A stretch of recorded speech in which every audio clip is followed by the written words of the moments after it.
Jeff Bezos যেটা করলো সেটা কি, ও প্রথমে একটা বই বিক্রি করা স্টার্ট করলো, আর কিছু বছর করার পরে ওই বই বিক্রিটা এতটা প্যাশন দিয়ে করেছে ওই বিজনেসটা ওর পাগলামি তৈরি হয়ে গেছে।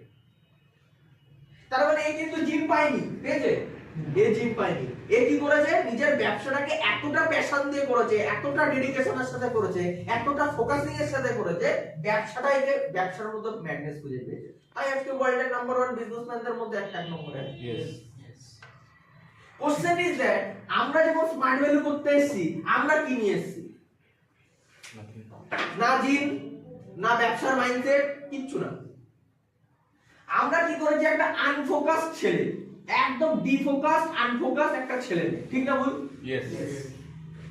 যাদের না লাইফে আছে কোনো টার্গেট, না লাইফে আছে কোনো সিরিয়াসনেস, না লাইফে আছে কোনো ম্যাডনেস। একটা ছেলে একটা মেয়ের জন্য মরে যাচ্ছে, সুসাইড করে দিচ্ছে, তাই তো? কারণ সুসাইডটা কেন করে নিল? সুসাইডটা এই কারণে করলো কারণ মেয়েটাকে নিয়ে এতটা ওর ব্রেনে পাগলামি দেখিয়ে দিয়েছে, ওর ব্রেন ওকে এবার বলতে সাহায্য করছে কি এই মেয়েটা ছাড়া তুই আর বাঁচবি না। ব্যাপারটা বুঝতে পারছি? সুসাইড করে নিচ্ছে। মেয়েটা যখন অন্য কারোর সাথে অ্যাফেয়ার্সে জড়িয়ে যাচ্ছে, অন্য কারোর সাথে বিয়ে হয়ে যাচ্ছে, ছেলেটা সুসাইড করে নিচ্ছে। লজিকটা বুঝতে পারছি কি বললাম? এটাকে বলা হয় অ্যাকচুয়াল ম্যাডনেস। এটাকে বলা হচ্ছে অ্যাকচুয়াল ম্যাডনেস। আর এই করছে বলেই কিন্তু মানুষ সাকসেসফুল হচ্ছে, আর সব ফেলিওর হয়, সেম তো জিনিস। এবার যে ছেলেটা সুসাইড করে নিচ্ছে মানে ভুল জায়গায় ম্যাডনেস দেখিয়েছে, দ্যাট ইজ বাই সুসাইড, তাই না?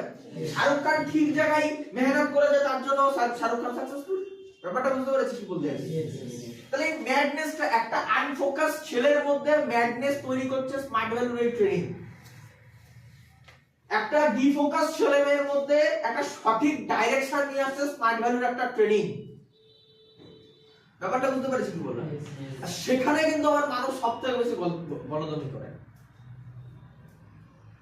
মানুষ ইমোশনকে হারিয়ে ফেলছে, মানুষ ইমোশনকে লাইফ থেকে ত্যাগ করে ফেলছে। আর জানবে এই পৃথিবীতে 100% এর মধ্যে 100% বিজনেস বা 100% প্রফেশন থেকে সাকসেসফুল হওয়ার একটাই জায়গা, সেটা হচ্ছে তার ইমোশন।